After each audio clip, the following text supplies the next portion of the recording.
and welcome to episode 4 of the Ride or Dynasty podcast. The crew is all here tonight, ready to rock and roll. I am your host, Michael Kloss. I am joined by JJ Wenner. Hi, JJ. Hello, hello. And Ryan Bickerstaff, as always. How's it going, Ryan? Happy to be here, as always. And the three of us run rideordynasty.com. Of course, you can find us on Twitter at rideordynasty. We really encourage you to reach out, ask us questions, challenge our opinions too, and of course, and maybe most important, start a conversation. Yeah. When we decided to start Ride or Dynasty, we wanted to take our fantasy football talents public and build a platform that was always there for our listeners and fantasy football enthusiasts. So, that's what we're here for. Hit us up. No, I that's really well said. I think, it's interesting that that's kind of our motto too, that we have all over our website is, we really do have your back. So get in touch with us. We'd love to talk to you. And I'd love to add too, before we get to our main topic tonight, why don't we just start with some recent news around the league?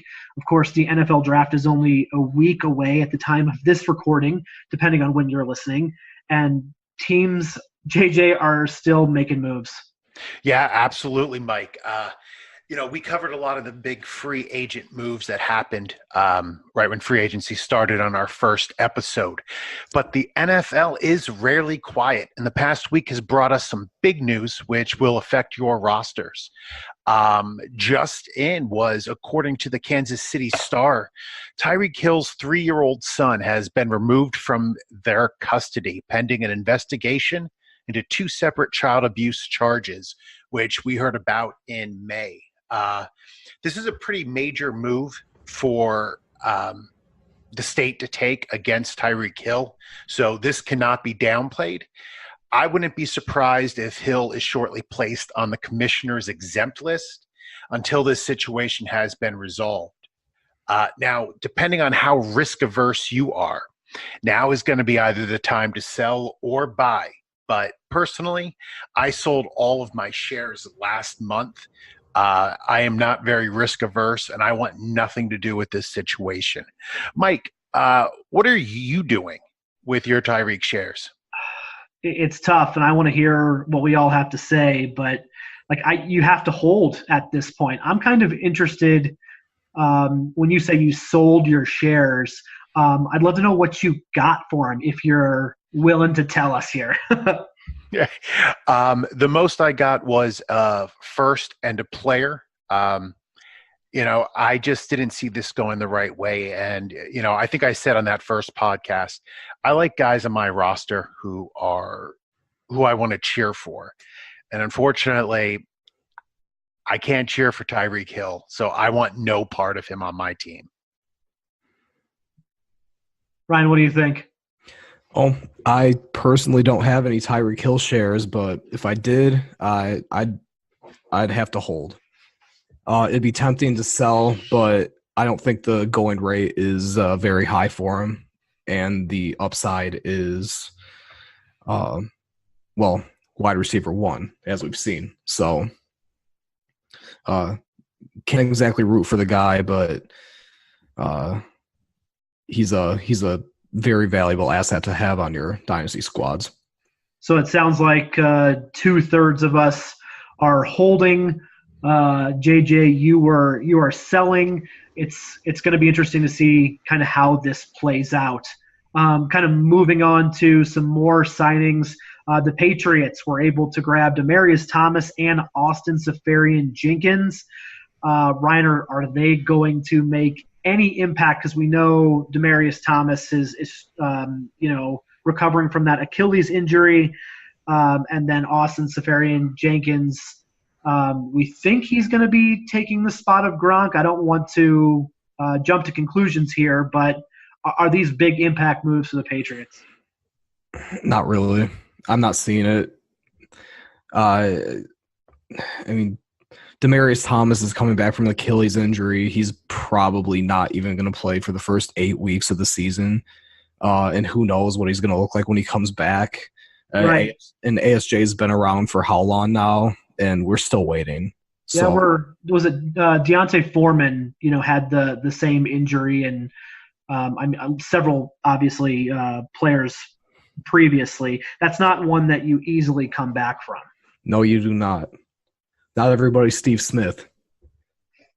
I wish they all would be sometime, at least for my fantasy team purposes. Ain't that the truth? I would love to have a team full of Steve Smith.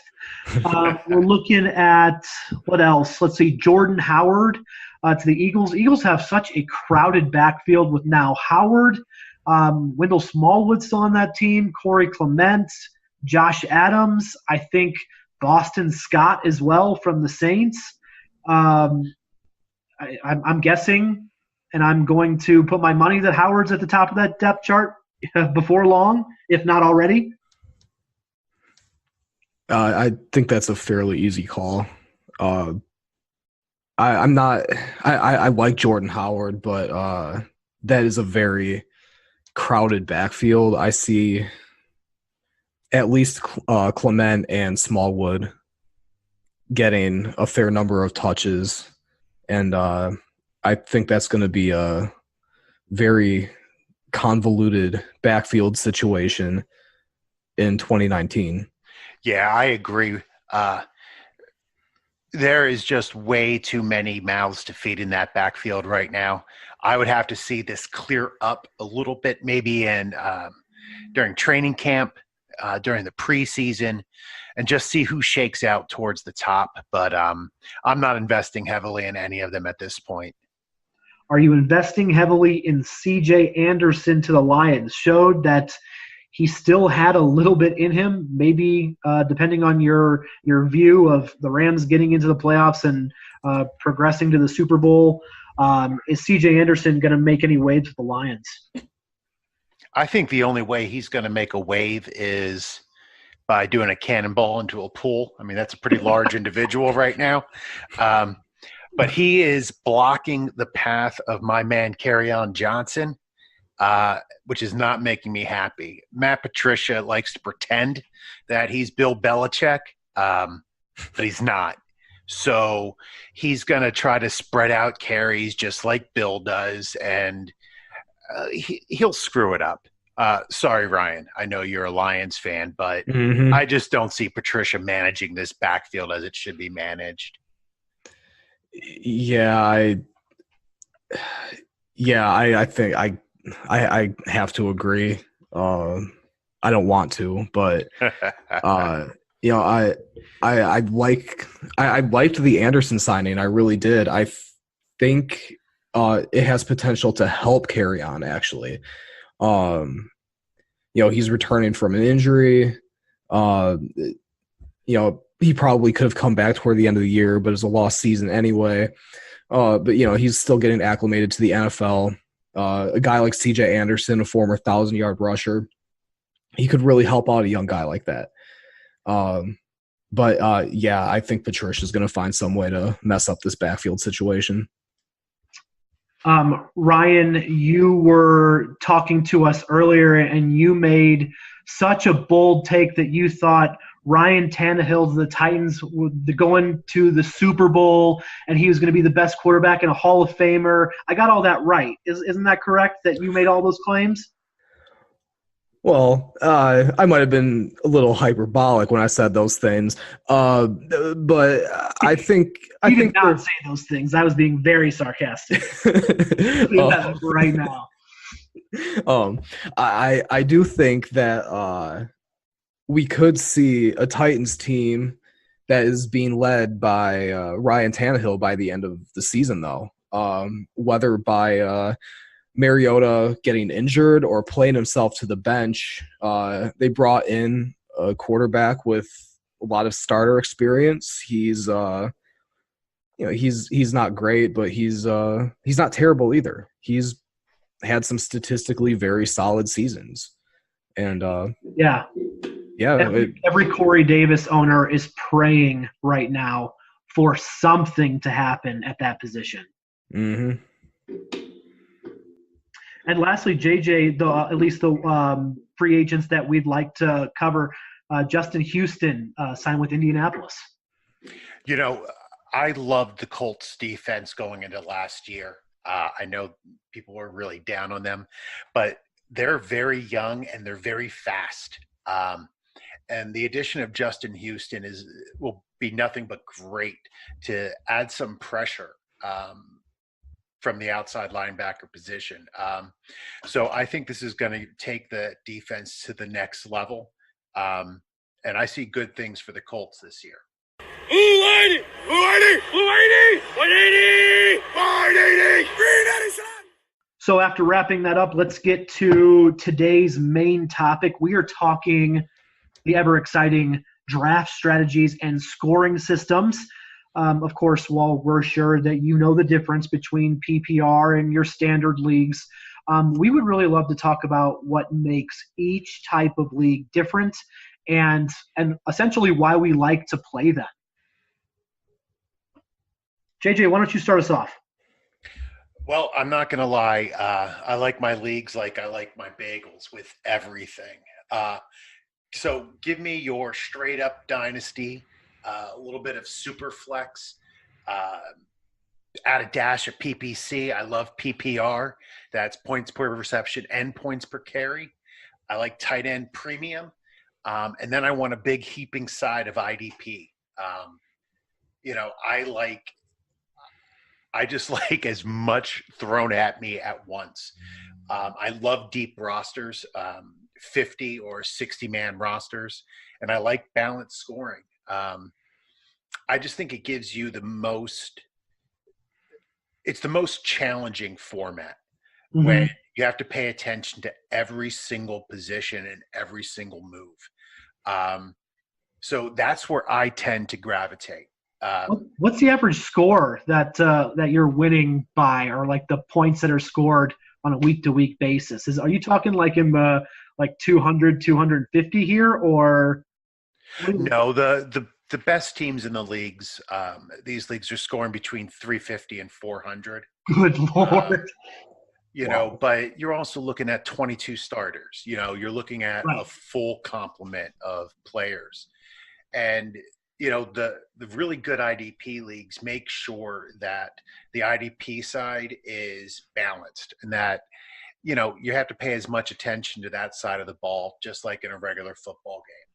In fact, I just actually, this afternoon, my day off, I went through and I updated my preferred scoring. And I went back and I looked at the past 5 years, and I'm going to release the article soon on the website just to get a really good balanced scoring system.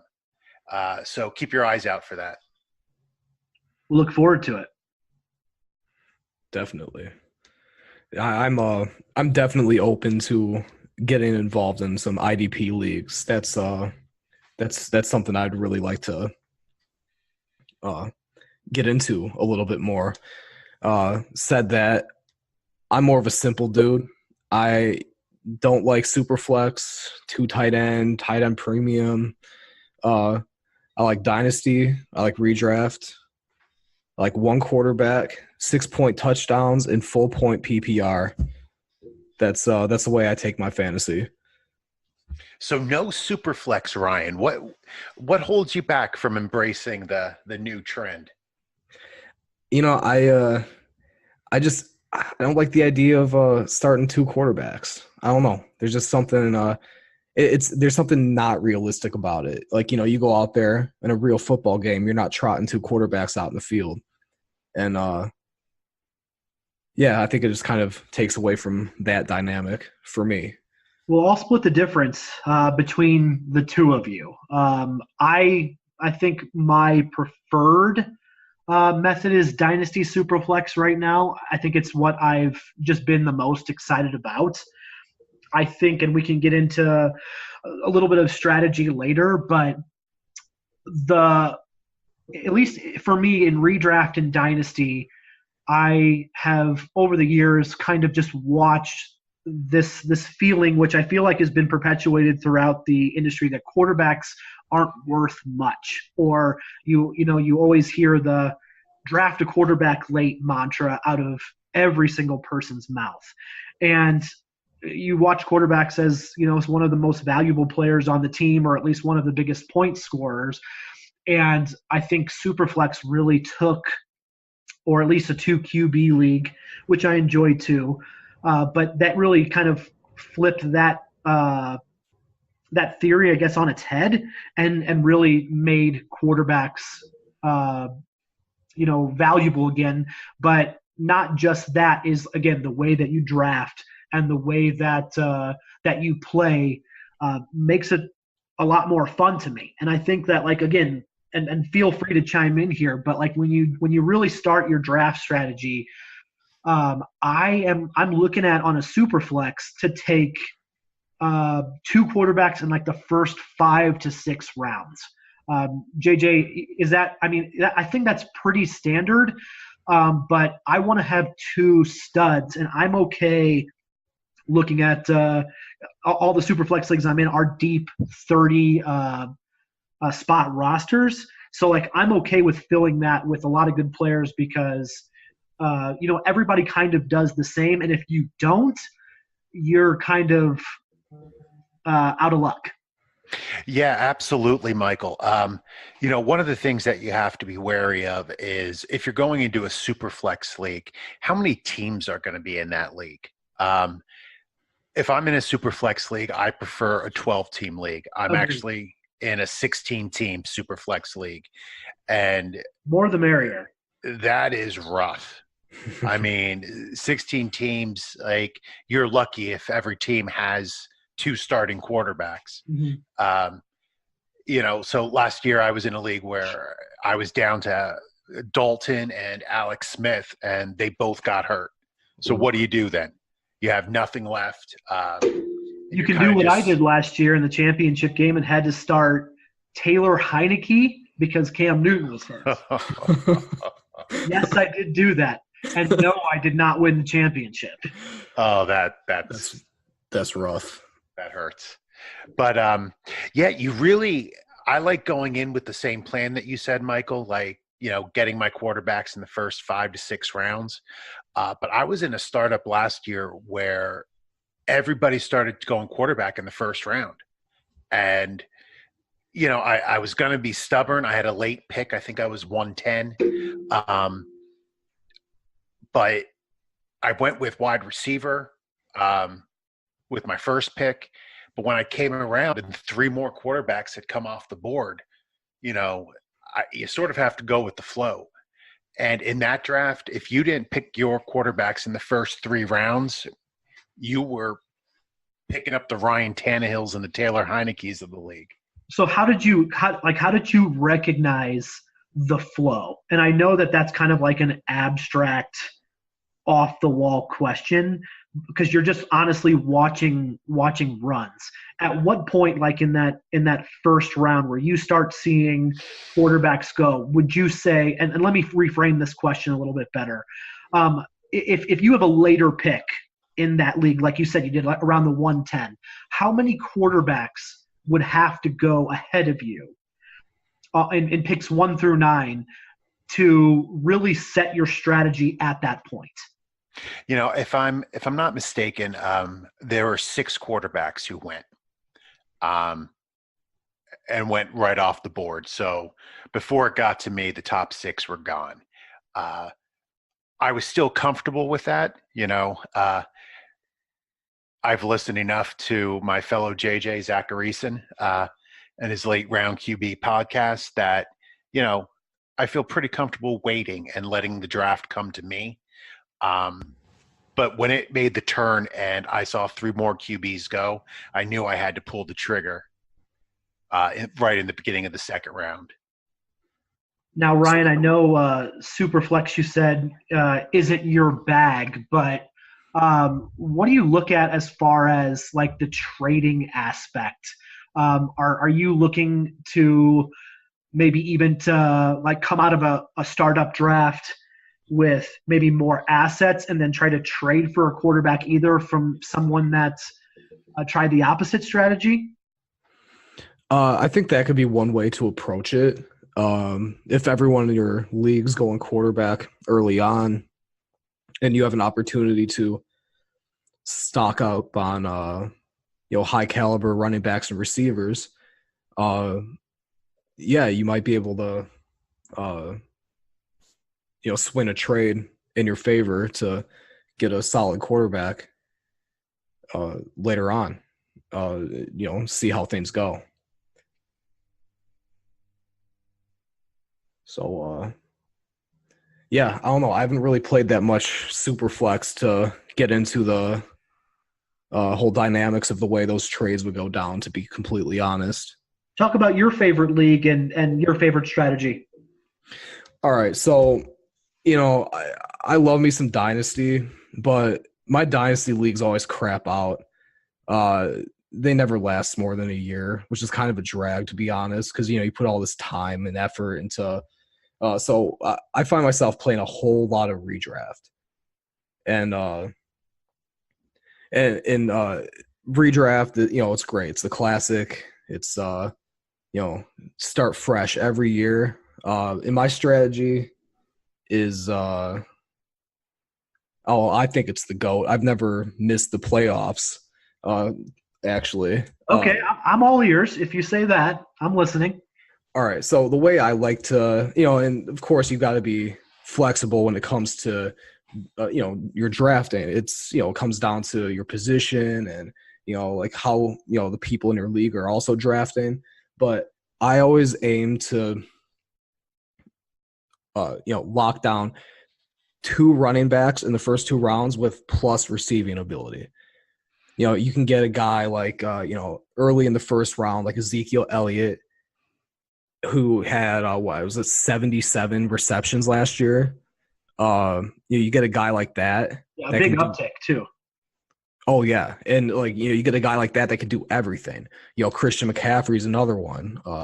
Alvin Kamara, Melvin Gordon, all these guys, they're going to get you about 50 or more. I mean, in McCaffrey's case, you're getting 100 receptions. And then when you go for your receivers, look for take like a Keenan Allen in the 3rd round. Aim for a Jarvis Landry, a guy that's going to get like 100 targets or more. Landry had last year was his only real down year, if you will, where he had less than 100 receptions. It's like but yeah, that's how you build your team. Just go really heavy on the running backs. Guys like Tariq Cohen, for example. You get a guy like that, he's as valuable as Brandon Cooks in PPR redraft, because he's going to get, combined between rushing and receiving the same amount of yards and like 80 plus receptions. You can't, that's the way I draft those teams, is just really stock up on the receiving running backs and then aim for more like high volume slot receivers to bolster your team. Is trading more difficult? And this question can be to either or both. Is trading more difficult in dynasty or redraft setting?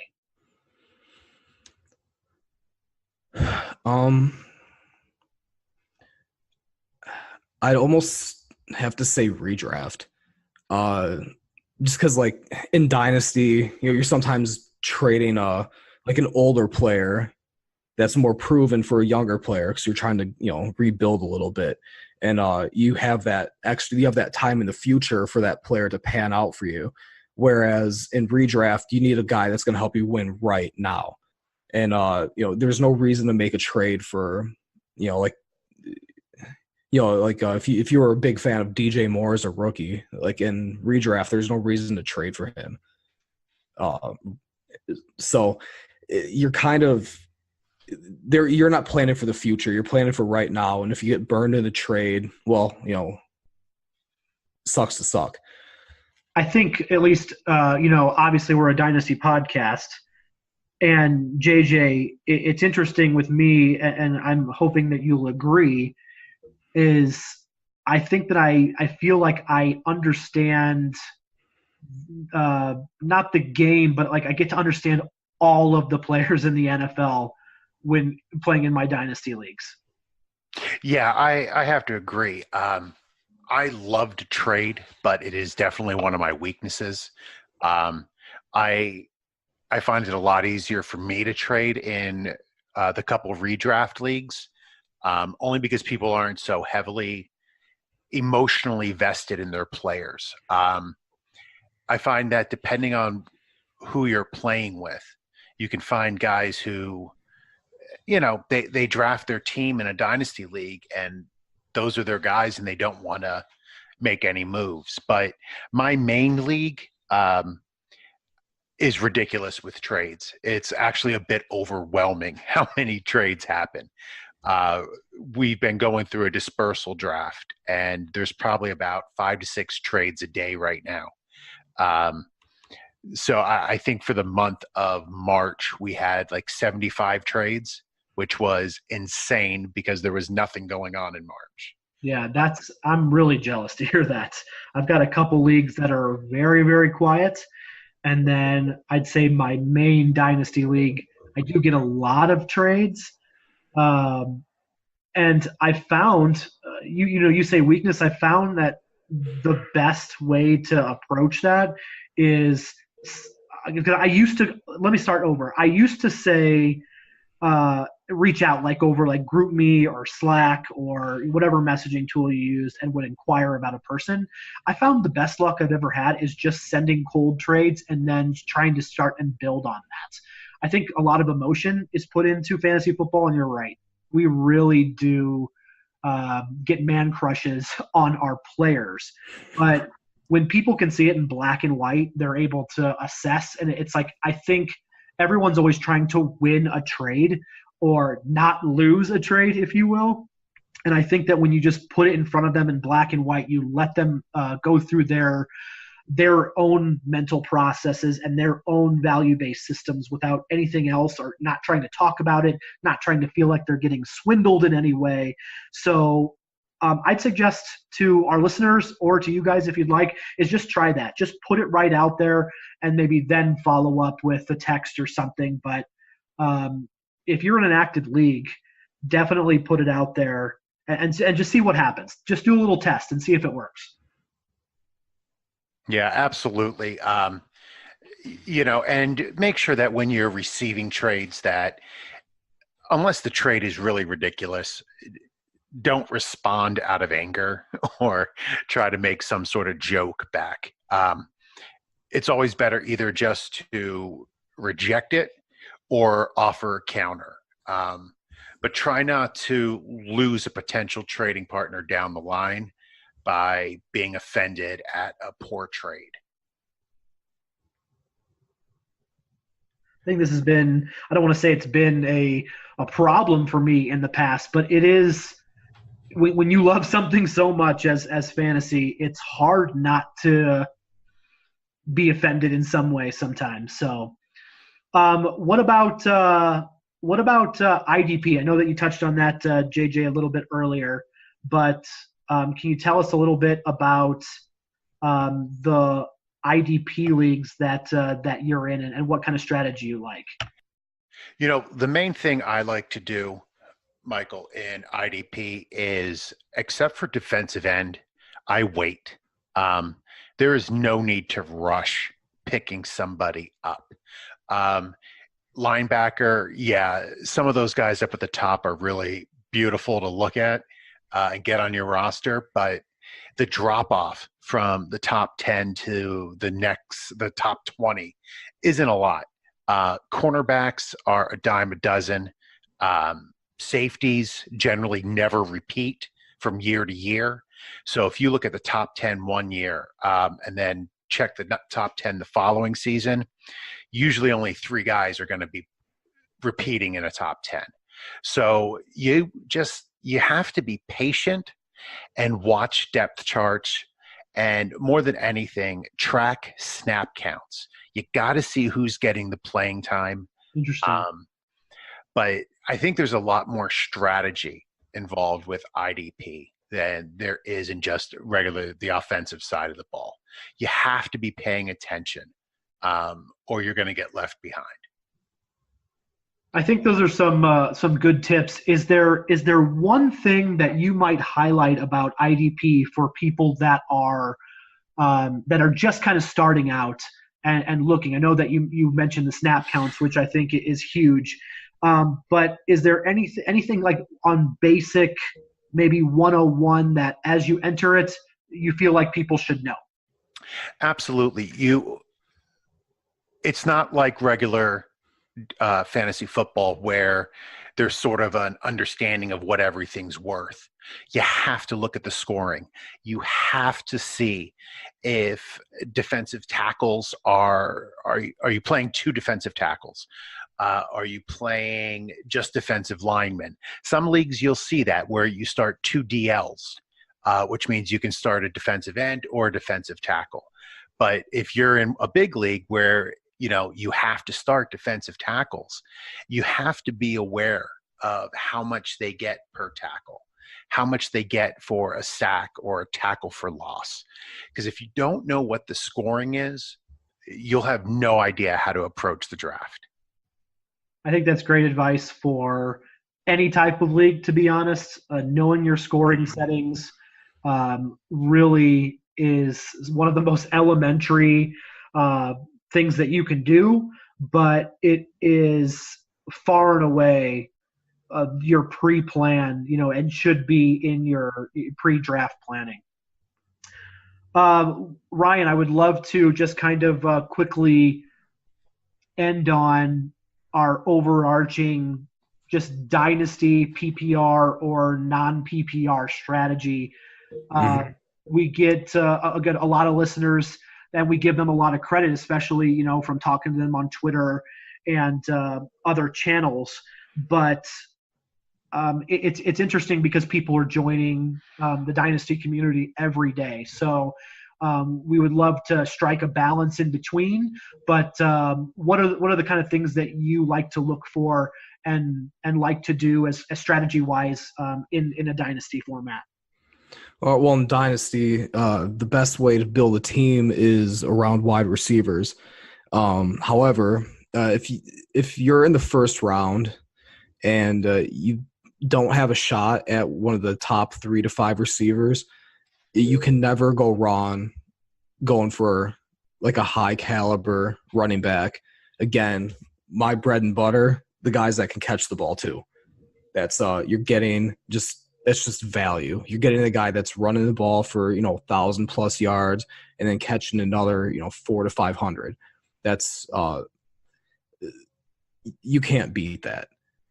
Like especially when you consider, like they say the lifespan of a running back is shorter than a receiver too, but they take less time to develop. You can fairly confidently take a rookie running back in the first round and feel pretty good about your chances with him. I mean, look at Saquon Barkley last year. You get a guy like that. It's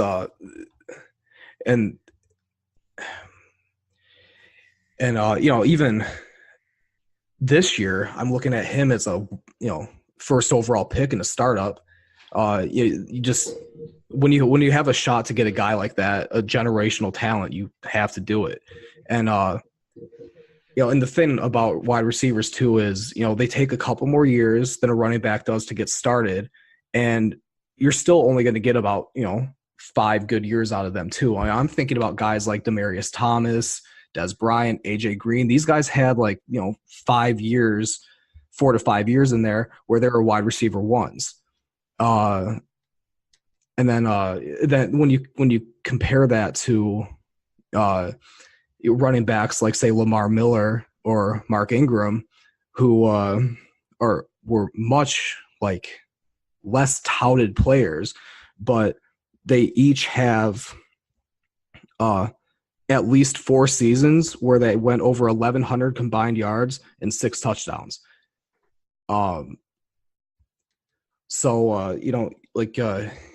You're just you look for value where you can. Keep an eye out for those guys who are undervalued, and Yeah. You guys have anything else to add? You Yeah, know, JJ, I actually I couldn't disagree more. Um, Interesting.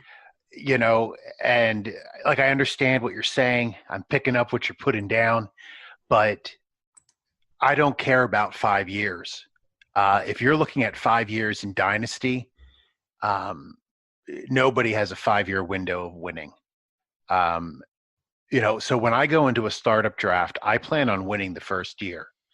I will take veterans. I will take the older guys because I want to cash out. I want to cash out in my first year and win money. Because when I look at my league safe, I want to be able to pay my fees every year out of my winnings.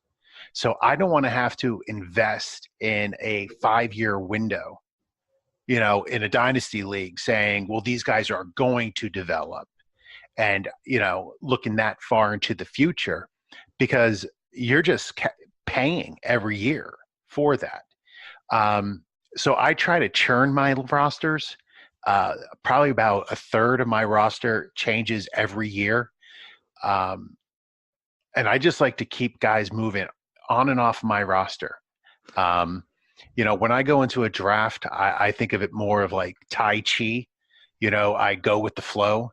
I see what's coming at me. I see what other people are doing, and you just have to react. I think if you tie yourself to any one strategy, you're bound to get lost in the mix.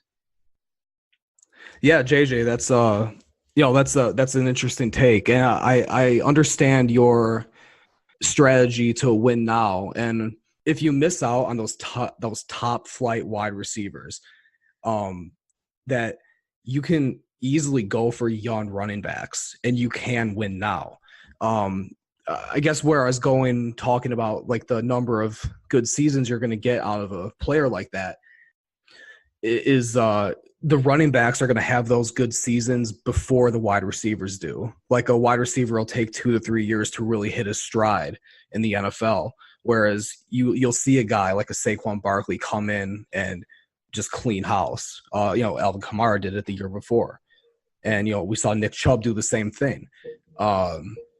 So yeah, I really love the running back position, and especially since you're right, there is no such thing as a 5-year winning window in Dynasty. But when you can get a guy that's 21 years old and get 5 solid seasons out of him right away, that is a super solid investment in the first round, or the first few rounds of your Dynasty startups. I hear what you're saying about getting young running backs. And you mentioned Barkley. Barkley was a consensus first round startup running back this past year, even as a rookie. True. Alvin Kamara, I was getting in the third round of rookie drafts, like late second round. People didn't know he was going to be good, and people were also taking Royce Freeman early, Ronald Jones, Kerryon Johnson, guys who didn't put up the numbers like you're saying. So even if you're saying like you take your dart throws, 5 solid seasons, do you know how few running backs give you 5 seasons? I mean, mostly you'll get 3 seasons is the average. So I just think that you can't aim too far into the future.